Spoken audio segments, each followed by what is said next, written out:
Ok. Bonsoir à toutes et à tous. Très heureuse de vous recevoir ici à Tapovan, aux côtés de Kiran Lias. Cette soirée se fait en partenariat avec le think tank Liberté et Prospective, dont Henriette Co, ici présente ce soir, derrière les machines, est la présidente. Et je vous remercie vivement, ainsi que tous les adhérents qui vont pouvoir suivre en direct la visio de cette conférence. Alors, on va parler bien-être ce soir, santé, mais encore mieux, et comment rester jeune et en forme, ce qui est bien sûr notre plus grand souhait à tous. Peut-être parler de comment est venue cette idée de conférence, en tout cas de partage. Eh bien, vous n'êtes pas sans savoir que j'ai posé une question au gouvernement concernant la question des EHPAD, et puis surtout, en réflexion avec des amis et des collègues, on s'est dit, mais ce qui va se passer, l'idée, c'est quand même de rester le plus longtemps chez soi, le plus longtemps autonome, en bonne santé et en bonne forme. Et puis, après avoir échangé avec Henriette, eh bien, on a dit on pourrait monter cet événement avec Liberté et Prospective. Donc, nous y voici. Ce soir, donc, nous accueillons Madame Anne Dallet. Vous êtes directrice de l'EHPAD, la Maison Saint-Joseph, que j'ai eu l'honneur à Rogerville, c'est sur la circonscription, que j'ai eu l'honneur de visiter, et j'ai passé un très bon moment. Et j'ai encore parlé d'ailleurs de la visite avec le président de l'association les donneurs de voix, parce que j'ai un autre souhait qui me tient à cœur, qui est d'apporter la lecture dans les EHPAD, parce que quand vous vieillissez, la vue, des fois, elle a tendance un peu à baisser, et même quand vous êtes moins âgé, disons. Et quand vous êtes grand lecteur, je trouve dommage de ne plus avoir accès à la lecture. Et donc, c'est dans ce cadre que je continue de porter la bonne parole. Et notamment, eh bien, il y a des initiatives à Rogerville qui sont vraiment intéressantes à voir à la Maison Saint-Joseph. Madame Dallet, vous allez nous parler du quotidien des retraités et quelles sont les propositions au sein de la Maison Saint-Joseph pour aider les résidents à rester en forme. Alors, j'espère que je n'en ai pas trop dit. J'ai un peu anticipé. À vos côtés, le docteur Christian Reccia. Vous êtes président du comité de prévention santé Adicare, l'Institut du cœur, et auteur du livre Les 4 S. Alors, moi, je viens de la qualité de l'industrie, on avait les 3 S. Alors, je pense que ça n'a pas la même signification. Mais donc, ce soir, nous allons parler des 4 S pour rééquilibrer sa vie. Et vous allez nous expliquer donc en quoi consiste ce principe des 4 S. Et enfin, je remercie sincèrement Kiran de vous accueillir également ce soir dans ce merveilleux endroit. Pour les personnes qui sont en connexion, je suis très heureuse, moi, de vous envoyer le lien de Tapovan, parce que c'est vraiment un lieu à découvrir en Normandie. Kiran, vous êtes directeur et fondateur des centres Tapovan, pionnier dans l'Ayurveda en France et en Europe depuis plus de 40 ans. Et ici, vous recevez 9 mois par an des curistes qui viennent se refaire une santé, je dirais même un moral, selon les méthodes ancestrales de la médecine indienne. Et vous êtes auteur de nombreux livres dans le bien-être par l'Ayurveda, les bienfaits de la cure ayurvédique. Et vous allez donc nous expliquer la vision de l'Ayurveda dans le fait de rester jeune, mais surtout d'accompagner, je dirais, l'entrée en âge. En plus des ouvrages, vous permettrez d'ajouter je n'ai pas écrit, mais vous avez également édité des CD pour accompagner la méditation. Et ce sont aussi des ressources, en tout cas, qui peuvent être utiles. Donc, je passe maintenant la parole à Madame Dallet. Je vous remercie. Merci. Bonsoir à tous et à toutes. Donc, je suis Anne Dallet. Donc, comme l'a dit Madame Kerbach, je suis la directrice d'une maison de retraite qui est située à Rogerville. Donc, c'est dans la banlieue du Havre. Nous sommes installés dans un petit coin de verdure à 15 km du Havre. Donc, Madame la députée, vous êtes venue nous rendre visite. C'était au moment, malheureusement, d'un scandale de plus qui venait d'éclater et qui, une fois de plus, venait ternir le monde des EHPAD et puis tout le travail qui peut être fait au quotidien par une grande majorité d'équipes qui sont sérieuses et motivées pour venir en aide à nos aînés. Au cours de cette visite, vous avez bien pris le temps d'échanger avec plusieurs de nos résidents. Et à un moment donné, vous m'avez dit que je vous avais réconcilié avec le monde des EHPAD. Et c'est ce qui m'a motivée ce soir à venir ici, parce que j'avoue ne pas avoir des grandes qualités d'oratrice, même si je pense bien maîtriser le sujet, puisque ça va faire maintenant plus de 30 ans que j'interviens dans le médico-social, dont 21 années passées au service de la Maison Saint-Joseph. Et je suis accompagnée ce soir de mes 3 plus proches collègues qui, avec moi, portent cette maison au quotidien et font en sorte que nos résidents soient heureux. Alors, rester jeune en EHPAD, c'est un euphémisme. Lorsque l'on sait que dans notre établissement, la moyenne d'âge, aujourd'hui, là en ce moment, s'élève à 91 ans. Et nos résidents arrivent maintenant de plus en plus tardivement. Ils ont 90 ans et plus. On a même des centenaires qui entrent en maison de retraite. Donc, autant dire que nous accueillons des personnes du 4e âge. Alors, c'est difficile de vouloir rester jeune pour un résident qui vient s'installer dans un établissement qui porte l'affreux nom d'établissement d'hébergement pour personnes âgées dépendantes, puisque malheureusement, la société réduit la vieillesse à la dépendance. Et ce soir, par les quelques diapositives, pour que mes discours ne soient pas trop ennuyeux et que ce soit le plus vivant possible, nous allons vous diffuser quelques images qui montrent bien tout le bonheur que nos résidents peuvent trouver en maison de retraite. Donc, notre maison a choisi d'appréhender la personne âgée positivement. Alors, certes, parfois avec des pertes d'autonomie physique ou cognitive plus ou moins importantes, de façon à proposer un projet de vie. Un EHPAD, maintenant je vais parler de maison de retraite, ce n'est pas l'antichambre de la mort, ce à quoi on est réduit trop souvent, même si on sait qu'elle arrivera comme tout un chacun.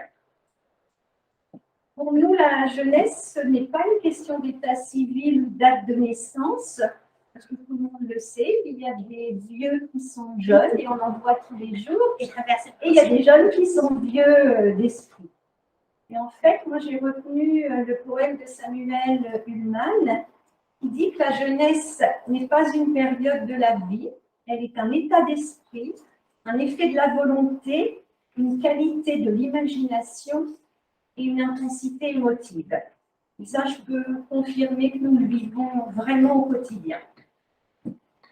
Alors, partant de ce postulat, toute notre équipe a une approche domiciliaire et nous la défendons vivement. Parce qu'une maison de retraite, ce n'est pas un hôpital, puisque la vieillesse n'est pas une maladie. C'est avant tout un lieu de vie. Et cette partie de la vie, elle mérite aussi d'être réussie parce qu'elle dure en moyenne 4 ans et demi, 5 ans. Alors, cette approche domiciliaire, elle est de plus en plus partagée par les professionnels. On nous dit que l'EHPAD du futur, eh bien, ce sera une approche plus humaine. Et tant mieux, après des décennies d'application de normes et de protocoles issus du monde sanitaire, l'EHPAD du futur est enfin envisagé autrement. Et nous en avons discuté à plusieurs avant de venir ce soir. Il est temps de remettre en cause le modèle du tout sécuritaire, du tout normé, du tout aseptisé, désinfecté. Toute vie suppose de prendre des risques pour la rendre la plus agréable et la plus sereine possible. qu'attendent nos résidents et leurs familles, c'est avant tout des réponses pragmatiques. Donc, nous, dans notre maison, depuis plusieurs décennies maintenant, puisque notre maison a été créée par un prêtre juste après la guerre, dans les années 50, et selon le schéma assez classique de ce moment-là, il avait confié la maison à une congrégation de religieuses. Et la maison, lorsqu'elles sont parties à la retraite en 1980, a été reprise par une association de bénévoles. C'est ce qui fait tout l'intérêt d'un établissement associatif à but non lucratif, c'est que les instances de gestion sont assurées par des gens bénévoles, donc il n'y a pas de rémunération.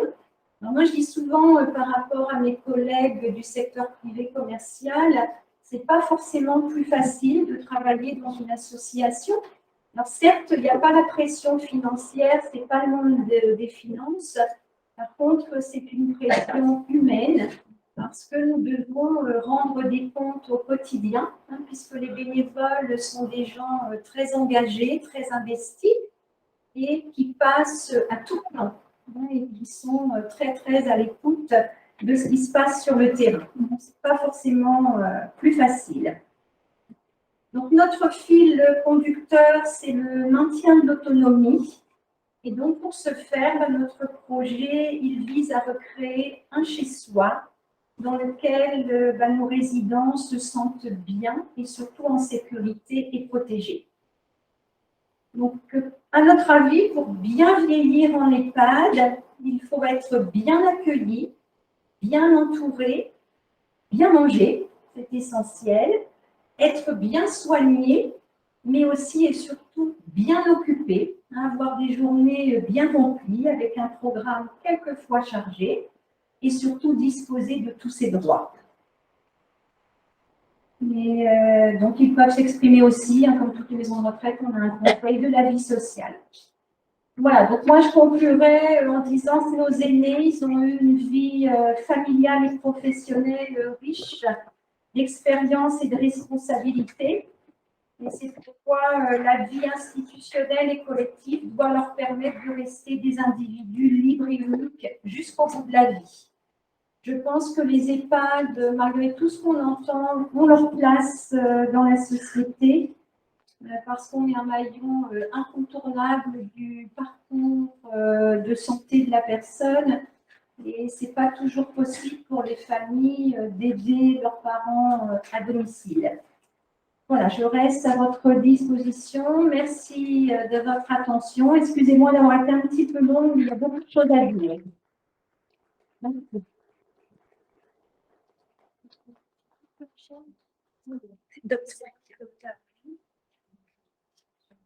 Bien, quand nous entendons ces propos, évidemment, cela montre d'abord la très grande finesse des préoccupations, le respect dans cette unité, c'est remarquable. Et on rêverait que dans cette nation, tous les établissements soient ainsi. Et évidemment, le vrai souci, c'est que là, nous avons des personnes âgées qui sont minutieusement enveloppées. Nous avons malheureusement dans les quartiers des enfants qui ne sont pas enveloppés de cette façon. Et dans la mesure où concrètement, dans cette nation, il n'y a pas forcément des responsables et de la responsabilisation politique et sociale, il faudrait peut-être comprendre ce qui se passe pour chacun d'entre eux. Sur le plan pratique, il faut comprendre des choses simples. Je suis médecin interniste et j'ai eu la chance de rencontrer le professeur Cabrol et depuis maintenant près de 35 ans, je m'accorde à gérer, à envelopper, à suivre des personnes qui malheureusement ont subi des greffes cardiaques avec des pathologies majeures associées. La nation France donne à ses patients la capacité de survivre. Mais les patients ne s'en rendent pas compte. Et évidemment, après une greffe cardiaque qui peut coûter 180 000 € ou 300 000 €, il est évident concrètement qu'il y a des patients qui comprennent la nécessité de se responsabiliser enfin par rapport à eux-mêmes et par rapport à leurs proches. Et c'est là où notre ami tout à l'heure va rentrer en piste pour une vision globale, parce qu'il constitue, ce monsieur va présenter sans doute la médecine de demain dans sa vision humble et globale. Et si seulement vous pouvez nous entendre, sur le plan pratique, on peut greffer du cœur, c'est simple. Si il continue à appliquer ce qu'il a appliqué dans sa vie jusqu'à la greffe cardiaque, compte tenu du traitement post-greffe, il peut prendre jusqu'à 50 kg après la greffe, passer sur une greffe cœur-poumon de sauvetage et décéder quelques mois après.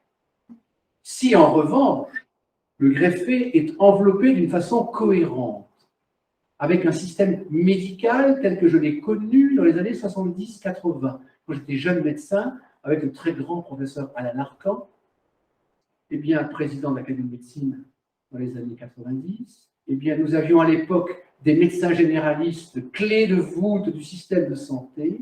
Nous avions un système de santé où les urgences étaient canalisées, où les généralistes, certes, passaient parfois à 23 heures, mais ils étaient au moins le médecin de la famille. Mais malheureusement, depuis 25-30 ans, une irresponsabilité politique nous amène finalement à un évitement total de certains bassins de vie, et il n'y a plus d'enveloppement. Ça, c'est le premier chapitre à évoquer. Second volet à évoquer, c'est que nous avons aujourd'hui une société avec des jeunes de moins de 40 ans, de moins de 30 ans, de moins de 20 ans, de moins de 10 ans, qui sont démembrés sur leur façon de pouvoir vivre et survivre. Et quand ils tombent malades, ils n'ont plus le système médical qui les enveloppe tel que nous avons été, nous, formés, moi en tant que médecin interniste, ou d'autres, je dirais, collègues en tant que médecin généraliste ou spécialiste. Ce que je veux simplement signifier, après cette vision globale, c'est qu'en fait, aujourd'hui, quand nous sommes des parents d'enfants de 10 ans, 15 ans, 20 ans, il faut comprendre des choses simples. Le vieillissement commence déjà dès le premier jour de vie. Et il faut honorer Henriette Co, qui est ici derrière la technique, et dire qu'il faudrait peut-être que nous évoquions un jour les 1000 jours. C'est un cap essentiel. La vie commence à la naissance, je dirais à la fécondation. Ensuite, comprendre que finalement, un enfant, quand il vient au monde, commence déjà à se développer considérablement. La preuve, c'est qu'entre la première journée de vie et à la fin de la première année de vie, son cerveau a pris 250 grammes. Concrètement, il faut intégrer cette vision. Et puis ensuite, dans la croissance, eh bien, tout est comme cela. Le vrai problème, c'est que nous n'avons pas compris un fait essentiel, c'est que savoir vivre, savoir se nourrir, savoir avoir la sensibilité de tous les corps, c'est un élément que nous n'avons pas appris. Et quant à l'école, évidemment, on a une plus forte sensibilité à la responsabilisation de soi, eh bien, ce n'est pas aussi précis que cela, parce que quand on est en troisième, quand on est au CM2, quand on est au CP, on apprend sur quelques minutes le fonctionnement de quelques organes, mais tout ça est éphémère. En fait, tout s'apprend dans l'éducation familiale et tout s'apprend dans l'éducation sur soi, c'est-à-dire se responsabiliser. Et là, j'en viens sur un fait majeur. Un exemple. Quand un enfant est au CM2, au milieu de son troisième cycle capital, il est évident qu'il se construit. C'est un enfant qui peut grandir de 3-4 cm en 6 mois. On le voit grandir quasiment à la journée. C'est un enfant qui doit survivre, qui doit grandir, qui doit assumer son sport, qui doit apprendre et assumer l'école. C'est un enfant qui a 5 vies. Mais c'est un enfant qui, revenant le soir, contrairement à moi, à l'époque, quand je revenais le soir dans ma famille, mais on m'enveloppait, on s'occupait de moi. Il y avait grand-père, il y avait grand-mère, il y avait maman, il y avait papa. On était enveloppés. Aujourd'hui, les enfants sont jetés chez eux, tout seuls, en ouvrant le frigo, en prenant le frigo pour une télévision. Et que font-ils? Ils mangent du sucre, c'est du grignotage. C'est un assassinat. La nation est assassinée le soir à 17 h quand l'enfant mange du sucre. Sachez que cela fait maintenant 40 ans que je fais des actions bénévoles auprès d'enfants, de concert avec le professeur Cabrol. J'ai fait plus de, pardon de dire je, hein, mais nous avons fait avec le professeur Cabrol plus de 1000 interventions en 40 ans. Cabrol m'a fait l'honneur de participer à au moins 200 d'entre elles. Eh bien, nous avons vu en 40 ans une involution considérable du système alimentaire français, avec simplement des enfants qui aujourd'hui mangent l'équivalent de 50 morceaux de sucre par jour, sans manger un seul morceau de sucre blanc, mais en mangeant soda, coca, barres sucrées, pizza, grignotage, tous les produits au bout du doigt.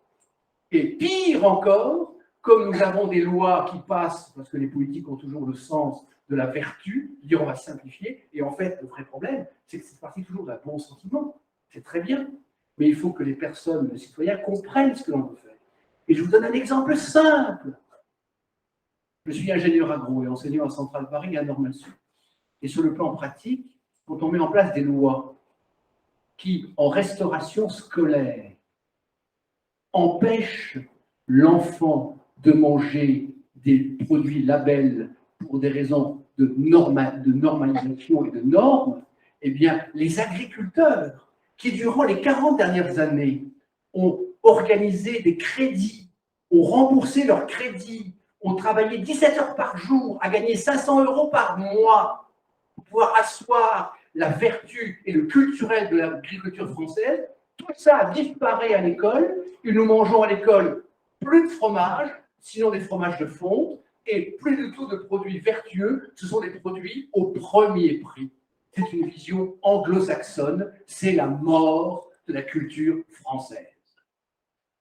Ce qui veut dire clairement que quand un enfant de 10 ans mange ces produits iniques, comment voulez-vous qu'à 20 ans, il puisse mettre en place une identité culturelle sur le plan culinaire?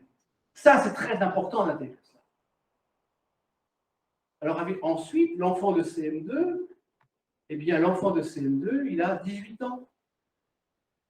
Filles et garçons. Alors, rassurez-vous maintenant, le garçon commence à se prendre en charge au niveau du ménage, car nous avons des petits garçons qui, enfin, alors ce n'était pas chez moi, parce que je suis très mauvais, j'ai très mal été éduqué, ma mère m'empêchait de rentrer en cuisine. Vous vous rendez compte un peu, une mère italienne, c'est normal. Et concrètement, l'idée, c'est quoi? C'est de se dire qu'aujourd'hui, il y a un partage. C'est une chose heureuse. Parce que le vrai problème aujourd'hui, c'est que nous avons des femmes de 30, 35 ans, je n'oublie pas les 18 ans, hein, de 30, 35 ans, 40 ans, 45 ans, qui s'occupent de la famille, qui s'occupent du ménage, qui s'occupent des enfants, qui s'occupent du travail, et comme disait mon prêtre, mais qui est-ce qui demande comment je vais? Et les femmes, aujourd'hui, sont esselées dans le tout faire. D'accord? Et ce qui veut dire aujourd'hui, c'est que nous sommes dans une vision du burn-out au niveau féminin, et puis du côté masculin, il y a encore d'autres problèmes qu'il faut évoquer, que je n'évoquerai pas ce soir, mais donc ça veut dire qu'il y a là une scission sociale. Et je reviens à la personne de 18 ans, 20 ans, 21 ans, mais nous sommes avec des ados qui doivent rentrer dans le système de la vie, mais à l'école, ils n'ont rien appris. Parce qu'avoir bac plus 12 en crâne d'œuf, mais ça ne sert à rien. Parce que concrètement, ce sont des gens qui n'ont aucune expérience. Ce qui compte, c'est l'expérience. J'ai eu l'honneur de partager mon expérience avec des gens qui créent des emplois, avec des chefs d'entreprise, qui créent de la valeur. Et cette valeur crée le bonheur et la santé. Et bien concrètement, un crâne d'œuf ne crée rien, puisqu'il se regarde lui-même. D'accord?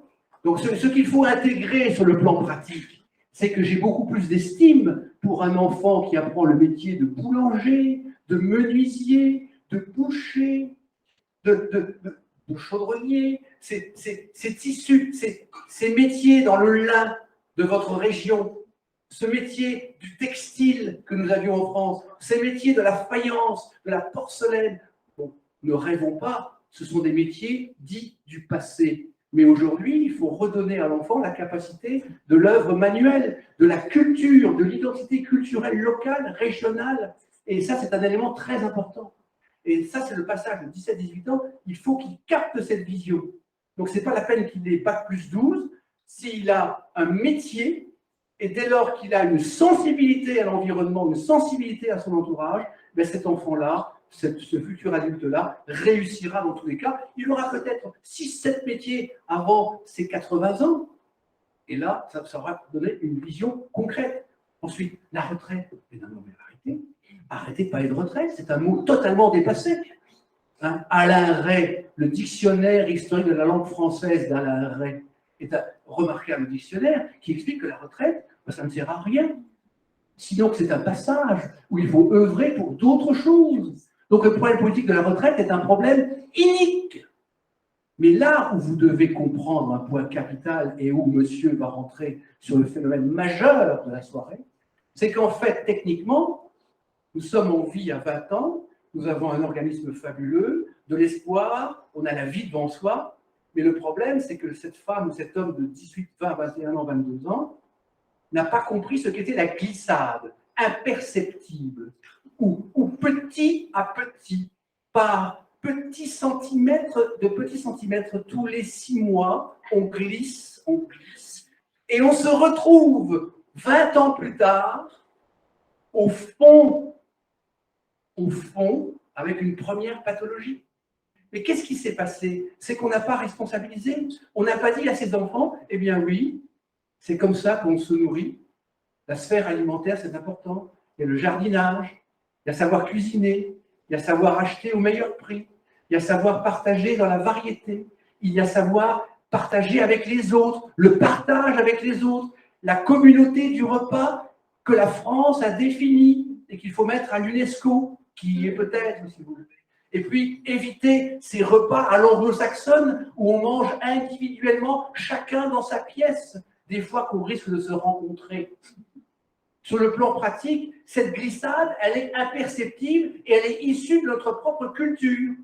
Je n'accuse pas la culture anglo-saxonne, que je déteste avec profondeur, mais concrètement, cette culture latine que nous avons quand nous allons en Italie, quand nous allons simplement dans l'Europe des 6, que nous partageons, l'Europe est extraordinairement belle, quelle que soit la nature et le pays, eh bien ça, nous avons en France une culture remarquable. Et rien que sur la culture, le partage du repas, c'est moins 50% de pathologies vasculaires. D'accord? Rien que cela. Et alors, je parle sur un point capital, et je vais terminer, j'en ai jusqu'à 23 heures. Sur le plan pratique, il est évident que, soyons très précis, quand il y a glissade, c'est que nous n'avons pas fait ce qu'il fallait. Or, la glissade, elle peut toujours être évitée. Comment se fait-il qu'il y ait des personnes en forme et qui ont l'esprit de leur caractère, qui ont l'âge de leur caractère, qui à 103 ans ont tout simplement 20 ans, et comment se fait-il qu'il y a des gens de 23 ans qui font la tête, qui ont la névrose en eux-mêmes, et qui sont des pervers, polymorphes, narcissiques. D'accord, ok? On voit souvent dans les médias. Et sur le plan pratique, mais ça, c'est une question d'éducation. C'est la recherche du bonheur éphémère à chaque instant. Ce qu'il faut que vous compreniez, mesdames et messieurs, c'est qu'effectivement, de la naissance à 5 ans, papa et maman sont très accaparés sur bébé, et là, il y a le contrôle médical qui est remarquable. À partir de 5 ans, comme les ministères sont profondément incompétents dans tous leurs états, eh bien, concrètement, on ne dit pas aux parents, ah ben oui, chaque année, il y a des petits contrôles à faire. La colonne vertébrale. Ben oui, la colonne vertébrale de nos enfants veulent, assis, vautrés dans le fauteuil devant la télé ou devant leurs écrans, font qu'à 11 ans, ils ont déjà des scolioses majeures. Et puis, à 40 ans, ça fait des milliards d'euros de perte de travail parce qu'ils sont en arrêt de travail. Vous voyez, ça, c'est un axe. C'est tout simplement demander à l'enfant d'avoir un métabolisme élevé en faisant de l'activité physique, puisque ça fait maintenant 20 ans que nous constatons une involution du système métabolique de l'enfant. Puisqu'aujourd'hui, quand moi j'avais 20 ans, on montait 5 étages et notre système vasculaire était efficace. Aujourd'hui, on demande à un enfant de monter 5 étages, il lui faut une bombe à oxygène. D'accord, ok? Donc, ce qui veut dire clairement qu'en tant qu'ambassadeur à l'Union nationale du sport scolaire et en tant que membre de l'INSEP, je constate que même les médaillés olympiques ne sont pas suffisamment athlétisés par rapport, en revanche, là je les honore, au système anglo-saxon, où en Angleterre et aux États-Unis, quand quelqu'un est fort en sport, il peut aller à Harvard parce qu'il a l'estime de la capacité de dire que faire du sport, c'est aussi bien que faire des mathématiques. Et ça, sur ce plan-là, nous sommes des gueux. Sur le plan pratique, il est évident, il est clair que le vrai problème, c'est quand un enfant a compris cette vision de dynamisation au quotidien, quand des parents ont appris à l'enfant à se dire « tu as 20 ans, mais tous les 5 ans maintenant, il me reste donc 180 secondes », eh bien, concrètement, quand concrètement l'enfant a compris qu'à 25 ans, il va se faire un examen biologique, qu'à 25 ans, pendant 5 ans, il va faire de l'activité physique pour garder son système métabolique à flot, que c'est pareil de 25 à 30 ans, de 35 à 40 ans, de 40 ans à 45 ans, et à 40 ans, nous devons faire des examens finalement les plus précis possibles, tous les 4-5 ans, afin d'éviter des pathologies majeures. Je termine, il me reste 42 secondes et demie. Sur le plan pratique, un exemple, le cancer du col de l'utérus. La vaccination à papillomavirus a permis en Australie d'éradiquer le cancer du col de l'utérus pour toutes les femmes de l'Australie. Eh bien, il faut vacciner les petits garçons et les petites filles, les petits garçons et les petites filles à 10 ans, parce que ça permettra finalement au continent européen à éviter les cancers du col de l'utérus. C'est quand même 3000 cancers par an. Nous perdons 1000 femmes par an à cause de cela. Et pourquoi les petits garçons? Parce qu'évidemment, les petits garçons ont aujourd'hui, à l'âge de 30 ans, des cancers du pharynx, à 40 ans, des cancers du pharynx qui n'existaient pas, parce que tout ça évolue. Ce qui veut dire que tout ça, c'est de la responsabilisation. Mesdames et messieurs, merci. À vous de dire.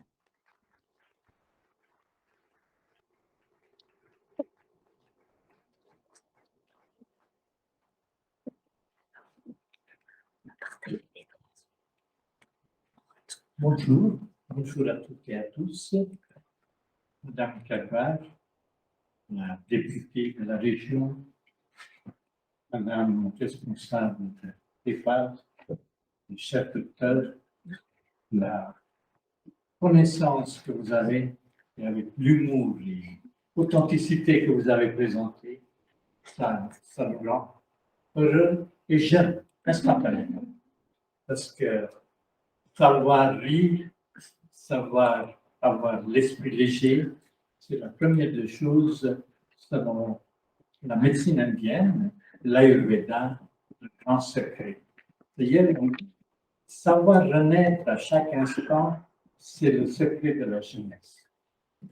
Et puis, deuxièmement, comme il nous a dit glissade, et d'ailleurs, selon la médecine indienne, c'est ce glissade qui est responsable de devenir plus vieux. Et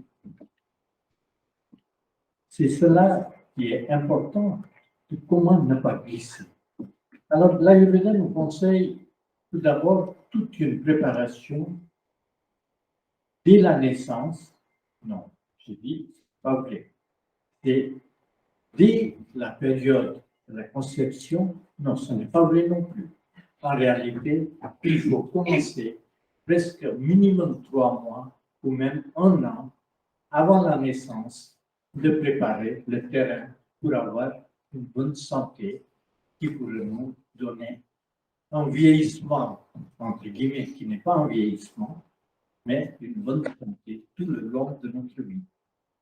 Alors, la période préconception, c'est une des périodes les plus importantes selon notre médecine, et tout un travail, pas seulement un travail physique, mais un travail émotionnel, un travail mental et intellectuel, et entre guillemets, je dirais, un travail psychique et spirituel qui va jouer un rôle important. Voilà, je vais rapidement vous montrer un petit diaporama et puis après je vous expliquerai quelques petits détails de plus dans l'Ayurveda. Alors, comment bien vieillir? En réalité, 120 ans, selon la médecine indienne, sont considérés quand on est né, il y a un petit tampon du bon Dieu que c'est bon pour 120 ans.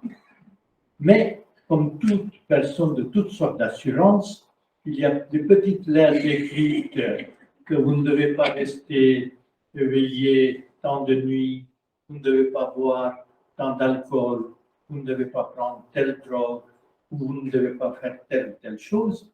C'est cela que le docteur nous a appelé le glissade vers la non-santé, et surtout pendant l'enfance, ce frigo qu'on ouvre avec des sodas et le sucre. En Inde, on dit pourquoi faut-il utiliser du poison quand vous pouvez faire mourir quelqu'un avec du sucre? Et en réalité, c'est tout à fait vrai. Il y a 3 poisons dans notre tradition, qui est la farine blanche, le sucre blanc, et le troisième, je vous laisse terminer.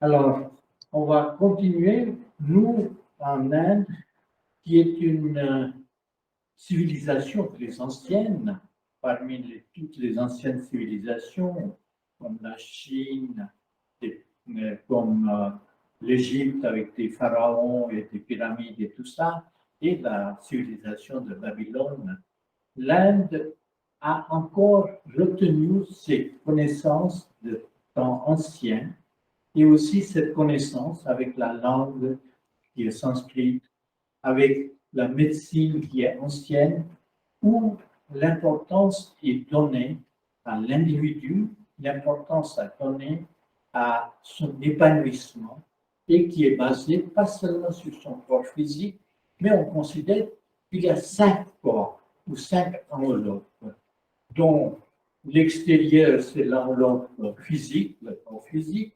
Après, il y a le corps émotionnel. Après, il y a le corps mental. Après, il y a un corps psychique et spirituel, c'est-à-dire notre fort intérieur qui est considéré le vrai habitant de nous-mêmes. Et l'objectif même de la vie, c'est l'épanouissement. Et le corps physique, c'est considéré comme un instrument, comme un temple, comme une maison, comme une forteresse qui est là. Et il faut qu'on s'occupe. C'est-à-dire, c'est comme un véhicule, une voiture, vous voyez. Et pour un véhicule, pour une voiture, il faut prendre soin. Et il faut faire des services de tous les 10 000 km, tous les 30 000 km, etc. Et ce concept de service, mes chers amis, ce sont des cures ayurvédiques. Quand vous venez pour une cure ayurvédique, ce n'est rien d'autre que d'un côté du repos, d'autre part de vidange avec les techniques d'une alimentation particulière, ou même prendre de l'huile de ricin ou des choses comme ça, et en même temps, graissage veut dire les massages avec différentes sortes d'huiles, et principalement l'huile de sésame. Et vous savez, l'huile de sésame a une capacité extraordinaire d'ouvrir les canaux d'énergie. Bon, si vous y croyez, tant mieux, mais même si vous n'y croyez pas, ce n'est pas grave, il n'y a que 72 000. Mais les mêmes méridiens de la médecine chinoise sont valables aussi, mais en plus, il y en a d'autres chemins, d'autres. Et l'huile de sésame a une très grande capacité, c'est de débloquer ces méridiens, ces blocages dans les différents canaux d'énergie. Et d'ailleurs, même Ali Baba, il connaissait ça, un peu d'Ayurveda. Sésame, ouvre-toi, hein, et ça fonctionnait. Et c'est vrai aussi qu'avec l'huile de sésame, il y a beaucoup de ces canaux d'énergie qui s'ouvrent. Alors, ça, c'est le service qui est très important dans l'Ayurveda à tout âge. Et bien sûr, la première période de moins 1 an jusqu'à plus 7 ans, c'est capital. C'est là qu'on va construire tout. Mais on va regarder, alors, tout ça c'est quoi? Les aléas de la vie. Alors, le docteur nous a déjà parlé un petit peu de ces aléas de la vie, je ne vais pas aller plus en détail de ça. Alors maintenant, pour nous, le corps physique est décrit d'une façon différente. C'est-à-dire qu'on a un équilibre de 5 corps. Ça fait une chose, mais on a aussi un équilibre de 5 éléments. Élément terre, élément eau, élément feu, air, éther. Un petit peu comme la médecine chinoise. Mais en même temps, c'est un peu différent. Mais ce qui compte, c'est l'équilibre des éléments. Après vient l'équilibre et harmonie des 5 corps. Alors, le deuxième corps, c'est le corps émotionnel. Et pour le corps émotionnel, la première chose, c'est que les 5 sens devaient fonctionner bien. Si vous voyez bien, si vous entendez bien, si vous par le toucher, c'est bien. Et ça, c'est quelque chose qu'on pourrait continuer à tout âge, apprendre, au lieu de donner l'importance seulement à nos yeux. Il faut savoir donner l'importance aussi à nos oreilles, l'importance aussi au toucher. Et tous les 5 sens fonctionnent bien. Et après, selon l'Ayurveda, la chose la plus importante et plus nécessaire, c'est le côté tendresse, amour, l'affectivité. Et avec cela, la créativité, l'amour de la musique, l'amour aussi des choses invisibles et aller dans des choses subtiles. Et c'est cela qui crée notre énergie vitale, notre énergie même de l'immunité. Et c'est cela qu'il faut vraiment plus en plus créer. Et la chose la plus importante là-dedans, c'est l'enthousiasme. L'enthousiasme, le courage, et tout cela, ça va nous augmenter notre énergie vitale. Après vient l'énergie mentale, c'est-à-dire manomaya kosha, c'est-à-dire comment notre esprit fonctionne. Plus de connaissances est toujours mieux, mais une connaissance utile. Ce n'est pas une connaissance simplement connaissance de combien d'avions y a-t-il en Ukraine, et combien d'avions y a-t-il ici, et tout cela. Au contraire, comment on pourrait aller vers la paix intérieure, comment on pourrait aller vers un calme, comment on pourrait rendre notre mental paisible. Et cette technique ou cette méthodologie de savoir méditer, savoir aller vers l'intérieur au lieu d'aller vers l'extérieur, c'est très important. Et puis, la connaissance, nous avons la connaissance seulement du monde extérieur et mental. Et on partage cela avec les jeunes. Par exemple, il y a un massage indien avec un bol kamsu où les petits-enfants vont masser les grands-parents. Alors, par cela, l'enfant qui est en train de donner son énergie de jeunesse, d'une certaine sorte, qui sont des antennes qui captent une certaine sorte d'énergie universelle. Et la personne allongée qui est l'adulte, qui est soi-disant de 3e ou 4e âge, il y a une certaine connaissance du monde extérieur. Et à l'époque, quand il n'y a pas ni les tablettes, ni la télé, ni des, c'est quoi, Netflix, et des choses comme ça, vous voyez, c'est les grands-parents qui racontaient des histoires, de mythologie. Et des fois, quand eux, ils voulaient un massage plus long, l'histoire était plus longue. Et ça suffisait, et l'enfant restait. Et surtout cet échange, et je crois que Madame nous a parlé de cet aspect de la jeunesse des enfants qui viennent avec les grands-parents. Je pense que les grands-parents et les petits-enfants, c'est un lien extraordinaire. Alors, voilà, savoir renaître à chaque instant, c'est ce que je vous ai dit. Et dans l'Ayurveda, on a 3 vecteurs de santé. La diététique, comment manger, comment mâcher et comment digérer, etc. Parce que tout ce que vous mangez, vous ne digérez pas nécessairement. Et les effets sont post-digestifs, que ça va vous faire du bien.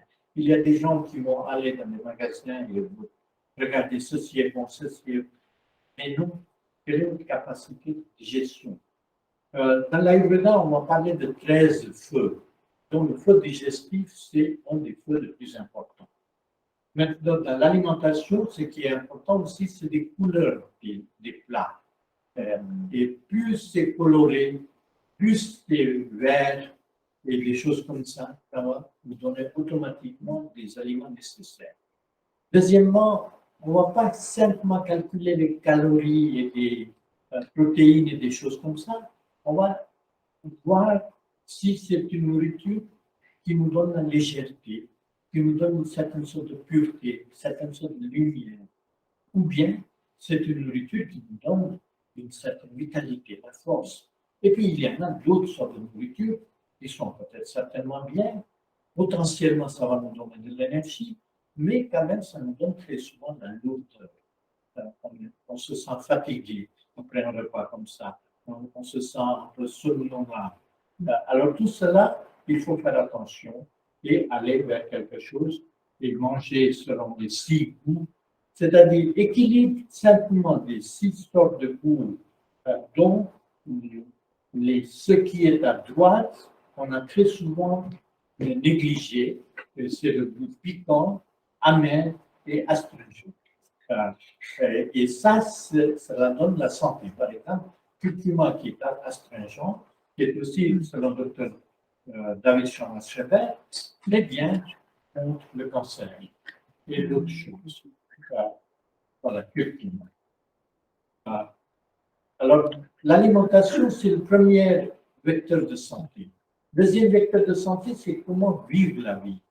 À quelle heure vous vous levez, à quelle heure vous vous couchez, quel est votre environnement. Quelles sont la maison, la 20 mètres carrés, c'est quelque chose de magnifique.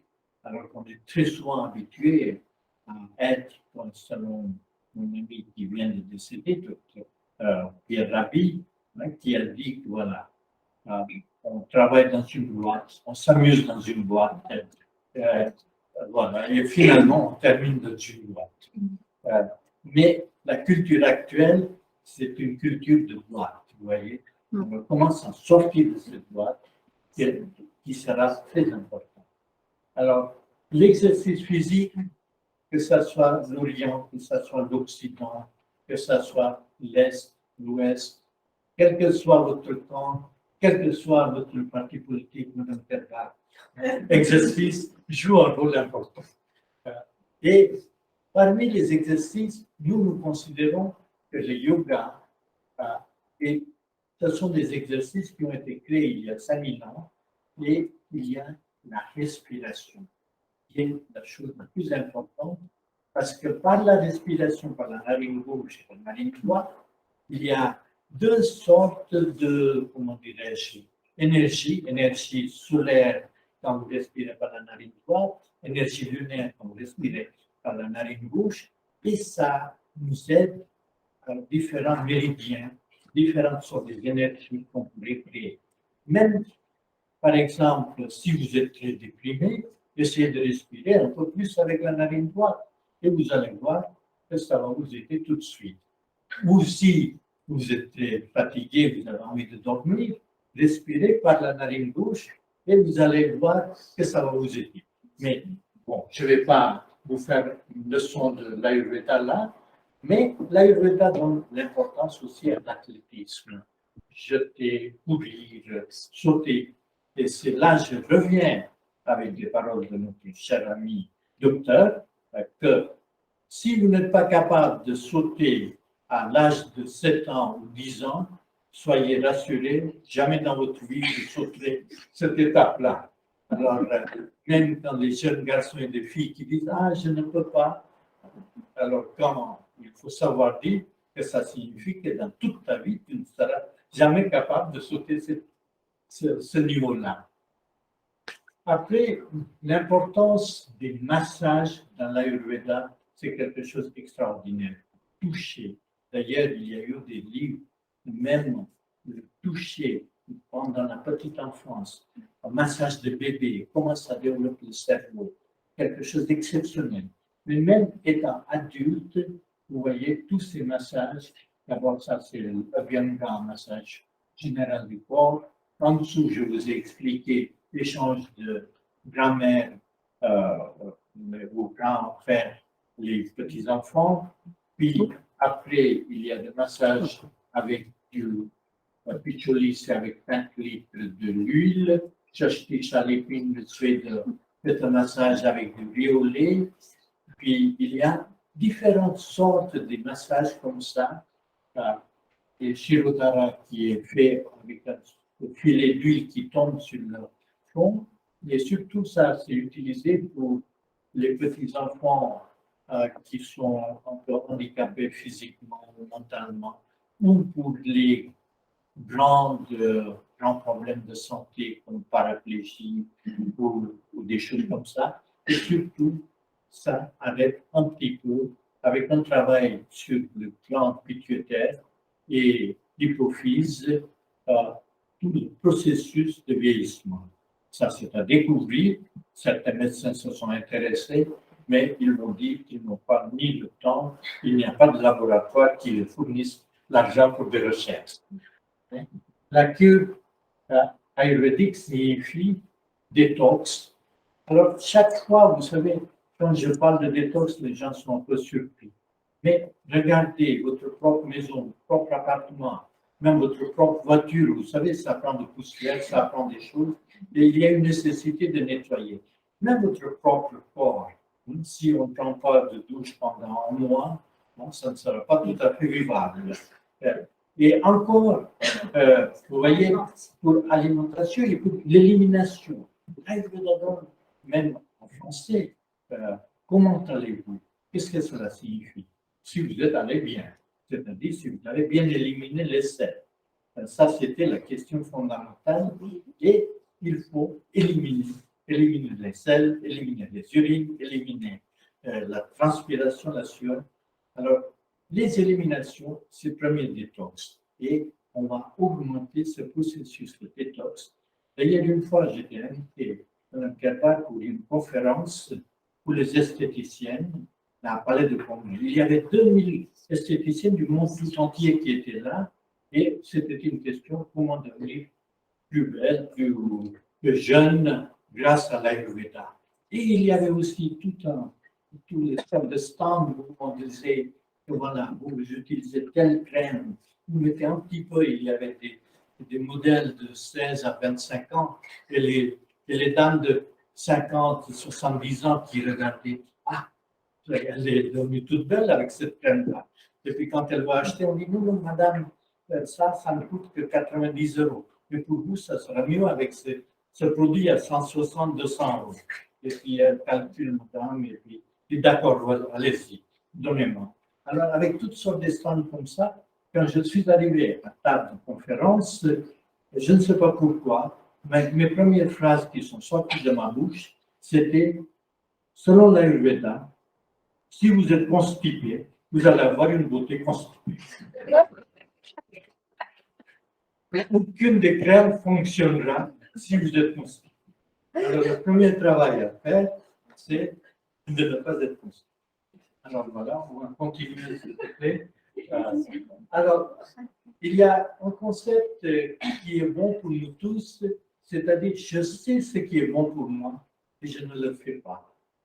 Et je sais ce qui n'est pas bon pour moi et pourtant je fais. Et puis après, je ne suis pas bien. Vous voyez? Et très souvent, toute la journée, on va réfléchir que c'est cette phrase-là, surtout que je ne prononce pas cette personne-là à cette heure-ci. Et le soir arrivant, quelle est la première phrase qui sort de ma bouche? Précisément celle que je ne devais pas prononcer. Et puis après, il y a des explosions et ainsi de suite. Alors, je sais ce qui est bon. Les deux médicaments extraordinaires, c'est Vari et Nidra, c'est-à-dire l'eau, préférable l'eau chaude, l'eau tiède, et Nidra, on dit la relaxation, sommeil, le repos. Il faut apprendre à se reposer, il faut apprendre à se régénérer. Voilà. Et dernière partie, c'est Manovyapara. Tout dépend de l'esprit. Si votre esprit est calme, si vous êtes quelqu'un qui peut faire une introspection, donc vous êtes capable de remuer votre langue 7 fois avant de prononcer telle ou telle parole. Et tout cela joue un rôle important. Et d'ailleurs, c'est là que l'âge nous donne la sagesse. Hein. C'est pas qu'on dit que je ne vieillis pas, moi je mûris. Alors, cette sorte d'énergie qui est nécessaire. Et pour finir, l'Ayurveda dit que la santé de l'homme, de l'être humain, dépend de la santé de la terre. Si il n'y a pas de santé de la terre, si vous avez éliminé les forêts, comment vous allez respirer? Si vous avez éliminé ou vous avez pollué la terre, comment vous allez pouvoir manger bien? Si vous avez pollué l'eau, et maintenant, avec toutes sortes de choses, on est en train de polluer l'espace aussi. Alors, toutes sortes de bruits, la mer et tout. Alors, la pollution, respect de la terre, respect est très important. Et moi, mes enfants, maintenant, j'ai même pas de joie d'aller dans un supermarché et choisir. Ils regardent et disent, ah, ça, c'est pas bien. Et après, ils regardent, non, non, ça, c'est pas de cette région-là. Alors, moi, je ne peux presque rien acheter. Vous voyez, alors, d'un côté, c'est très bien, mais en même temps, il y a une éducation trop pointue, pas de bonnes choses. Des fois, c'est gênant. Next. C'est fini? Bon. Merci.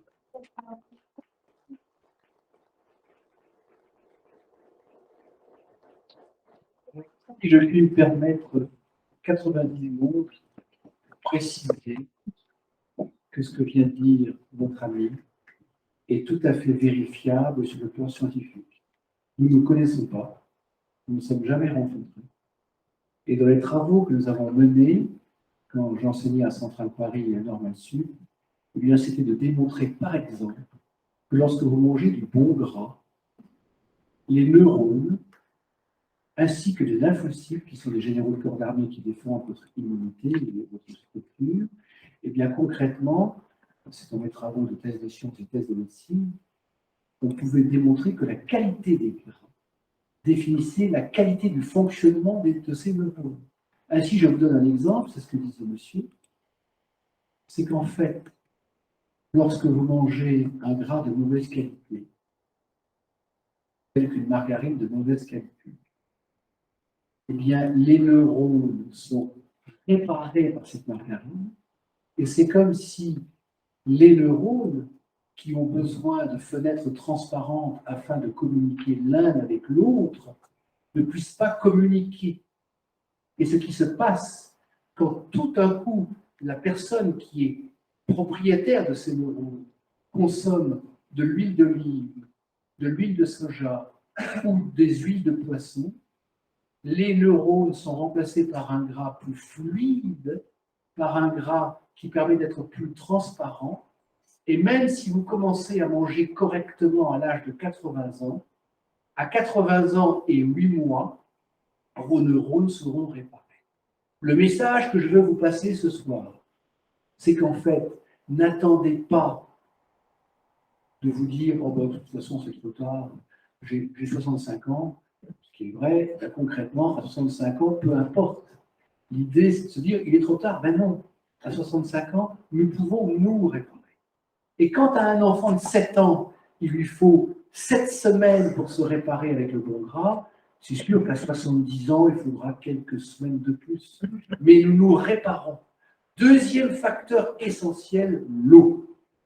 L'eau est un élément fondateur, c'est 60% de votre organisme.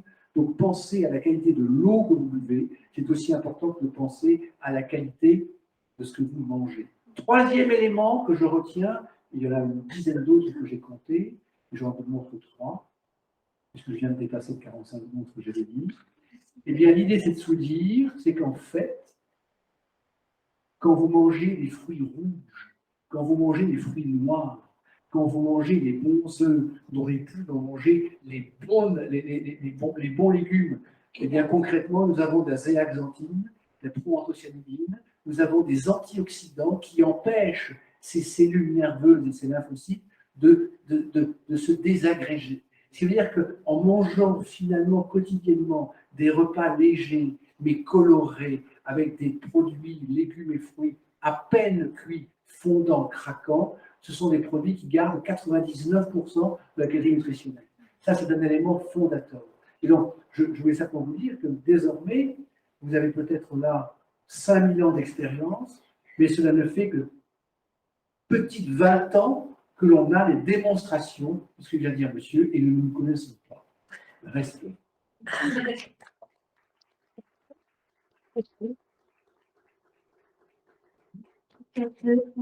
que vous accepteriez de dire quelques mots pour clôturer, s'il vous plaît? Vous avez fait le chemin, la route jusqu'à nous, et voilà, je voulais vous remercier. Et vos abonnés vous connaissent, donc je pense qu'ils aiment entendre votre voix. Merci à tous pour votre participation, merci pour votre accueil. Vous ayez tous été un petit peu au-delà. Les participants ont fait part de leur satisfaction et vous ont trouvé très intéressant. Et écoutez, moi j'ai appris beaucoup de choses, je vous remercie. Je remercie tous les participants en visio et dans la salle. Et vous pouvez revoir cet enregistrement sur YouTube, suivre nos activités sur liberté et prospective.org. Merci Madame la députée, je vous laisse le mot final. Merci beaucoup Henriette, je vous le laisse, le mot final, vous avez été parfaite. Juste peut-être, si vous permettez, j'ai vu une question tout à l'heure, je crois que c'est Marc qui dit, est-ce que c'est accessible à tout le monde? Kiran, est-ce que vous me permettez de répondre que oui, c'est accessible à tout le monde et que ça coûte moins cher que de manger, de faire ses courses avec des aliments complètement transformés. Parce que si on fait soi-même ses pâtisseries, si on a la chance peut-être d'avoir accès à un petit morceau de terre, et même sans être propriétaire, aujourd'hui, il y a les jardins ouvriers, etc. Et à partir du moment où, voilà, où on peut avoir quelques légumes, quelques fruits, eh bien, on revient à une alimentation beaucoup plus simple et qui coûte moins cher. Voilà, au final, si on a même la chance d'avoir une ou deux poules, il y a toujours des voisins. En plus, les poules, vous savez, ça pond par saison. Il y a des périodes où ça va pondre beaucoup et puis d'autres un peu moins. Et en général, la période où ça pond beaucoup, les voisins sont toujours heureux de donner des œufs. Bon, voilà, c'était peut-être anachronique comme commentaire. Je vous souhaite à tous une belle et bonne fin de soirée. À très vite. Merci. Nous allons laisser la place aux questions.